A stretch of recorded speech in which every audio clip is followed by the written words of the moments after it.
నోవాహుకి ఎంతమంది కుమారులు అండి కదా? 3 కుమారులు అన్నమాట. హాము సంతతికి అంటే ఆదాము నుండి మనం చూసినప్పుడు అంత జనాభా అంతా ఆదాము నుండే కదా వచ్చారా లేదా? ఆదాము తర్వాత అంతా జలప్రళయంతో అంత నాశనం అయింది.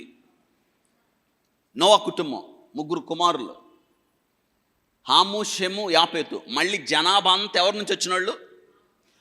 ఈ భూమి మీద 850 కోట్ల మంది జనాభా ఈ ప్రపంచంలో. ఈ 850 కోట్ల మంది జనాభా ఎవరికి సంబంధించిన వాళ్ళు? వీళ్ళందరూ నోవహు 3 కొడుకులు, హాము, షేము.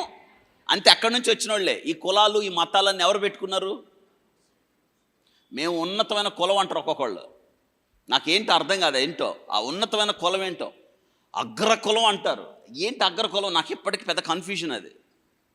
అగ్రకులం, ఉన్నత కులం, ఇంకొక మాట పెద్ద కులం. ఉన్నాయా పెద్ద కులాలు, చిన్న కులాలు ఉన్నాయా? లేవు కదా. ఒక్క మనుషుడి ద్వారా వచ్చాం మనం అందరం. అయితే ఒక విషయం తెలుసుకోవాలి, ఏ భేదము లేదు, అందరూ పాపము చేసి దేవుడు అనుగ్రహించు మహిమను. కులాలు ఎక్కడాయి, మతాలు ఎక్కడాయి, జాతుల మధ్య ఈ భిన్న వైఖరి ఏంటి? అగ్ర కులాలేంటి, లోతట్టు కులాలేంటి, పెద్ద కులాలేంటి, చిన్న కులాలేంటి, అంటించుకునేవాళ్ళు, అంటరానోళ్ళు, ఇవేంటో తెలియదు. ఇవి మనుషులు పెట్టుకున్నారు. నేటి దినాన క్రైస్తవులు కూడా చాలామంది పక్కన ముందు తోకలో, పేరుకు ముందు రెవరెండ్లు, తేరుకు ముందు బిషప్లు, ప్రెసిడెంట్లు. All these things nonsense. లేవే ఇవన్నీ. Who is meaning? What's the meaning of reverend? పూజార్హుడు అని అర్థం. క్రీస్తు మాత్రమే పూజార్హుడు. నేను ఎలా అవుతాను? రెవరెండ్ నోవా అంటే నేను పూజార్హుడిని అవుతానా? లేదు, నేను దిక్కుమాలిన వాడిని, దీనుణ్ణి, దరిద్రుణ్ణి, పనికి మాలిన వాడిని, దుమ్ముద్దుల్ని. నేను పూజార్హుడిని ఎలా అవుతాను? నేను గురువర్యుల్ని ఎలా అవుతాను? ఇదిగో గురువర్యులు అంటాడు. గురువు ఒక్కడే మనకి. ఎవరైనా యేసుక్రీస్తు ప్రభువారు. ఈ తెగులు బాదండి వీళ్ళకి. ఘనత కావాలి, మనుషుల ఘనత. ఒక్కడే మన ఘనతకు అర్హుడు క్రీస్తు ప్రభువారు. ఆయన నేను ఎలా అవుతాను? రెవరెండ్. ఎంత తేలికైపోయింది రెవరెండ్ పెట్టుకోవడం. రెవరెండ్లు, బిషప్లు, ఇంకొద్దిమంది ప్రాఫిట్సా, ప్రవక్తలా ఉన్నారా? లేరు కదా. ప్రవక్త అంటే జరగబోయే చెప్తావా? నువ్వు జరగబోయే చెప్పే కాడికి ఇదెందుకు?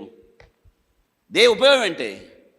నానా రీతులుగా మాట్లాడిన దేవుడు అనాది కాలంలో, నానా రీతులుగా. హెబ్రీ పత్రిక 1వ అధ్యాయం 1వ వచనంలో ఆ కాలంలో నానా రీతులుగా మాట్లాడాడు. ఇది లేని కాలంలో, యేసుక్రీస్తు రాని కాలంలో ఆయన దర్శనాల ద్వారా మాట్లాడాడు, కళల ద్వారా మాట్లాడాడు, సేవకులను పంపించి మాట్లాడాడు, రకరకాలుగా మాట్లాడాడు ప్రభు.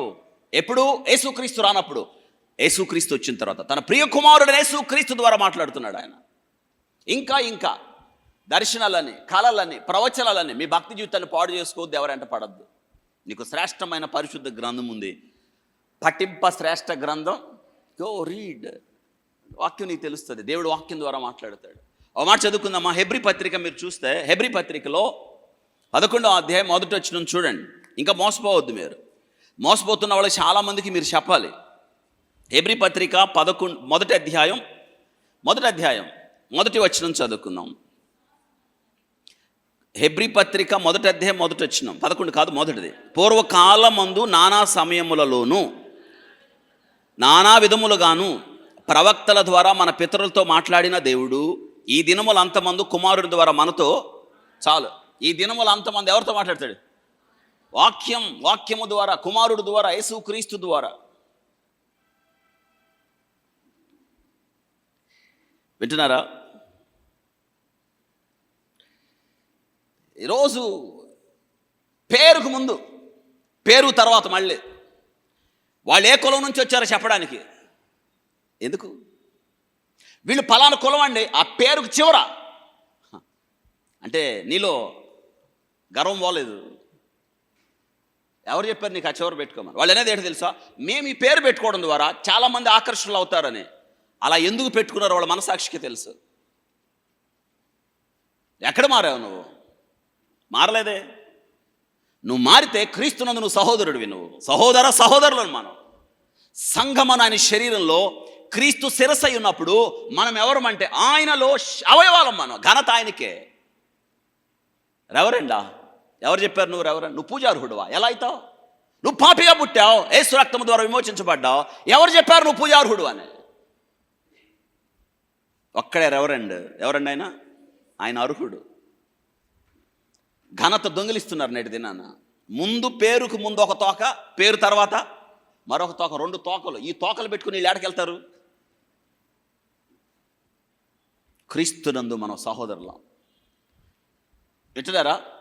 పేరు చివర కులాన్ని గురించి చెప్తున్నారు. మేము పలానా కులం నుంచి వచ్చామన్నారు. కులాన్ని ట్యాగ్ ఒకటే. ఇదే ఆత్మీయ గర్వం. పౌలు గారు ఇదే చెప్తున్నాడు, పలుమార్లు చెప్పాడు.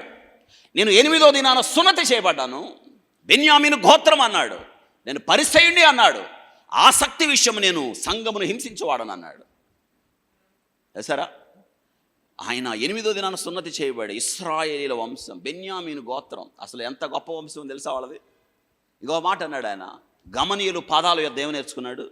విద్య నేర్చుకున్నాడు. ఇంకొక మాట అన్నాడు, పరిసయ్యుణ్ణి అని చెప్తాడు. పరిసయ్యుణ్ణి, పరిసయ్య తెగ నేను చెప్పాను మీకు ముందుగానే. నిష్ఠాగరిష్ఠులు వాళ్ళు. మేము ఎవరిని పట్టుకోం, మేము ఎవరిని తాకం, మేము గొప్పోళ్ళం అని. కానీ లోకంలో గొప్పోడు అనుకుంటున్నవాడు దేవుని చేత తిరస్కరించబడి వెళ్ళిపోయాడు ఇంటికి. వింటున్నారా? పౌలు గారు ఒక మాట చెప్తున్నాడు, నాకేవేవి లాభకర్మలుగా ఉన్నాయో అవి క్రీస్తుని బట్టి నేను. కాబట్టి no reverends, bishops, etcetera etcetera etcetera ఏం లేవు. మనం క్రీస్తునందు సహోదరుల ఘనత ఆయనకే చెందాలి. ఈ మాటలు చాలామంది కోపం తెప్పిస్తాయి. తెప్పించిన నాకేం భయలేదు కదా. మేము రెవరెండ్లు కాదా, మేము బిషప్లు కాదా, మేము ప్రెసిడెంట్లు కాదా, సో అండ్ సో అంటూ ఉంటారు. ఎట్టయితావు? ఏ లెక్కలు అవుతావు? ఎందుకు అవుతావు? అవవు. నువ్వు వారు పూజార్హుడు కాదు. ఏం చేసావు వారు పూజార్హుడు అవుతావు? నువ్వు చేస్తున్నది ఏంటంటే అలా పెట్టుకోవడం ద్వారా అలవాటు అయిపోయిందండి జనాలకి. పేరులో రాస్తారు రెవరెండ్ కదా. అంగి వేసుకున్నంత మాత్రాన, మెడలో దండ వేసుకున్నంత మాత్రాన, నడుంకు కట్టినంత మాత్రాన no, it's not at all reverend అనే పూజారుడు కాదే. పేరుకు చివర వాళ్ళు ఏ కులం నుంచి వచ్చారో చెప్పడం. దేవుడు చెప్పమన్నాడా? చెప్పలేదే. చెప్పడం ద్వారా ఏం ఆశిస్తున్నావు? అమ్మో వీళ్ళు పలానా కులం నుంచి వచ్చారు, గొప్ప. పలానా కులం నుంచి వస్తే గొప్ప కాదే, నువ్వు పాపివి. ఇదిగో ఈ 3 జాతుల నుంచి వచ్చాం మనం, హాము, షేము, ఎస్. యాపెత్ దగ్గర నువ్వు ఎవరి వాళ్ళకి చెందినవాడు, నీకు గంతే ఉంది. ఇంకెక్కడ నువ్వు పెట్టుకొని తెచ్చావు పేరు అట్లా. మేము పలానా వంశం అండి, మేము పలానా గోత్రం అండి. So what? నల్లటోడు తిరిగి వెళ్ళేటప్పుడు హృదయం తెల్లగా మార్చబడి వెళ్ళాడు. చేతులు అది ఉంది తెలుసా? ఏంటో తెలుసా? యెషయా గ్రంథపు ప్రతి ఎన్నో అధ్యాయం చదువుతున్నాడు? 50. వదకు తేబడిన గొర్రెపిల్ల రక్తం ఆయన మీద ప్రోక్షించబడగా అతడు తెల్లటి వాడిగా మార్చబడి దేశానికి ఆర్థిక మంత్రిగా తిరిగి వెళ్ళలేదు. ఆయన క్రీస్తు పరిచారకుడిగా వెళ్ళాడు. ఒక విమోచించబడిన పాపిగా అతడు తన దేశంలో అడుగు పెట్టాడు, కెందేకే రాణి ఆస్థానంలో.